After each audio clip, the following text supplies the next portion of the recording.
নমস্কার, astrology with joy এই চ্যানেলে সবাইকে স্বাগত জানাই। আজকে যে বিষয়টি নিয়ে আলোচনা করব সেটি হলো কুম্ভ রাশির শিক্ষাক্ষেত্র, অর্থাৎ কুম্ভ রাশির শিক্ষাক্ষেত্র কীরকম যাবে 2024 সালে, বা কুম্ভ রাশির স্টুডেন্টরা কীরকম ফল করবে, ভালো ফল করবে, কখন সময়টা ভালো করবে, এই সমস্ত বিষয়গুলো নিয়ে আজকে জানব। তার আগে জানিয়ে রাখি, যারা আমার এই চ্যানেলটি সাবস্ক্রাইব করেননি কাইন্ডলি সাবস্ক্রাইব করে নেবেন, আর লাইক করবেন এবং আপনার গুরুত্বপূর্ণ কমেন্ট অবশ্যই আমার কমেন্ট বক্সে দেবেন। আর যারা ছক সংক্রান্ত বিষয়ে কোনো আলোচনা করতে চান বা পরামর্শ করতে চান, এই ওপরে দেওয়া হোয়াটসঅ্যাপ নাম্বারে যোগাযোগ করতে পারেন এবং ডেসক্রিপশান বক্সেও এই নাম্বার দেওয়া আছে, দেখে নিতে পারেন। এবার আসি আজকের মূল বিষয়বস্তু, কুম্ভ রাশির শিক্ষাক্ষেত্র 2024 সাল কীরকম যাবে। কুম্ভ রাশির যে নক্ষত্র, তিনটি নক্ষত্র ধনিষ্ঠা, শতবিশা এবং পূর্ব ভাদ্রপদ। ধনিষ্ঠা যথাক্রমে আপনার অষ্টবসু বা মঙ্গলের সাথে সম্পর্কযুক্ত, শতবিশা বরুণ বা রাহুর সাথে সম্পর্কযুক্ত এবং পূর্ব ভাদ্রপদ অজপাত বা বৃহস্পতির সঙ্গে সম্পর্কযুক্ত।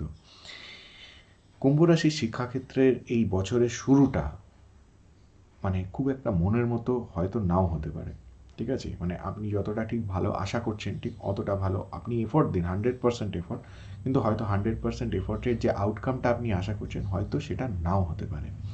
সেটা হতে হতে মোটামুটি এই মে মাসের পরে, ফার্স্ট মেতে যখন ট্রানজিশন হবে, দেবগুরু বৃহস্পতি ট্রানজিশন, বৃহস্পতি থেকে এই মেষ থেকে যখন উনি বৃষে ট্রানজিশন হবে, ওনার ট্রানজিটটা হবে, তারপর থেকে আপনারা কিন্তু একটা ভালো রেজাল্ট আশা করতে পারেন। কুম্ভ রাশির এই বছরটা যত এগোবে, যত পরের দিকে যাবে, পিছনে সেকেন্ড হাফটা, তত কুম্ভ রাশির অ্যাকাডেমিক এক্সিলেন্সটা বাড়তে থাকবে, তত বেশি কুম্ভ রাশির শিক্ষাক্ষেত্রে যে আপনাদের যে অসুবিধেগুলো, সে বাধা বিপত্তিগুলো, সেগুলো সরে যেতে থাকবে এবং তত বেশি আপনাদের রেজাল্টটাও ভালোর দিকে যেতে থাকবে। বছরের শুরুর দিকটা আপনার ফেভারে খুব একটা না থাকলেও শেষের দিকটা কিন্তু প্রায় আপনার ফেভারেই থাকবে এবং আপনারা যে ধরনের সাবজেক্ট চুজ করতে চাইছেন সেই ধরনেরই সাবজেক্ট পাবেন, বা যে জায়গায় আপনাদের সমস্যা হচ্ছে সাবজেক্ট নিয়ে, পড়াশোনা নিয়ে, সেই জায়গাগুলোর সমস্যা অনেকটাই কেটে যাবে। অনেকটা আপনার পরিস্থিতি, কন্ডিশান, আনুষঙ্গিক পরিস্থিতি যেখানে আপনি আছেন, সব কিছু আপনার ফেভারের দিকে আসার সম্ভাবনা বছরের সেকেন্ড হাফটায়, অর্থাৎ কিনা আগস্ট, সেপ্টেম্বর, অক্টোবর, নভেম্বর, এই দিকগুলোতে, ঠিক আছে? এগুলোতে আপনি আপনার ফেভারে অনেকটা রেজাল্ট পাবেন বছরের শুরুর তুলনায়। এবার বলে রাখি, যারা এই কুম্ভ রাশির লোকজন আছেন, অনেক দিন ধরে অনেক এফর্ট দিচ্ছেন, কিন্তু সেই তুলনামূলকভাবে যে রেজাল্টটা আপনারা আশা করেন হয়তো সেটা পাচ্ছেন না বা বাধাপ্রাপ্ত হচ্ছেন, হ্যাঁ, বা কোনো সাবজেক্ট মনে রাখতে পারছেন না বা ইন্টারেস্ট পাচ্ছেন না, এই ধরনের ঘটনা যদি আপনাদের সাথে হয় তাহলে আপনারা কি করবেন?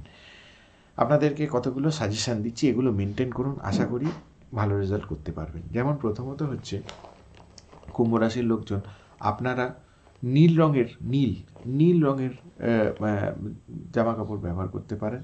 নীল অথবা হলুদ রঙের জামা কাপড় ব্যবহার করতে পারেন। নীল অথবা হলুদ রঙের জামা কাপড় আপনারা ব্যবহার করতে পারেন। আর যেটা আপনারা করতে পারেন সেটা হলো যে সকালবেলা 5:30 থেকে 7টার মধ্যে, সকাল 5:30 থেকে 7টার মধ্যে যে সাবজেক্টগুলো আপনার কাছে অসুবিধাজনক, যেটা আপনি হয়তো মনে রাখতে পারছেন না বা ভুলে যাচ্ছেন বা বুঝতে অসুবিধে হচ্ছে, এই যে প্রবলেমগুলো আসছে, এইগুলো নিয়ে আপনারা ওই সকালবেলা 5:30 থেকে 7টার মধ্যে বসে ডিসকাস করতে পারেন, আলোচনা করতে পারেন, নিজে চর্চা করতে পারেন, ইউটিউব সার্চ করতে পারেন, সমস্ত কিছু এগুলো ওই সময় করলে কী হবে, মাথায় ঢুকে যাবে, আপনাদের চট করে উত্তর দিতে পারবেন এবং এই রেজাল্টটা আপনি পরীক্ষার হলে দেখতে পাবেন, ভালো লিখতে পারবেন, ভালো রেজাল্ট আসবে।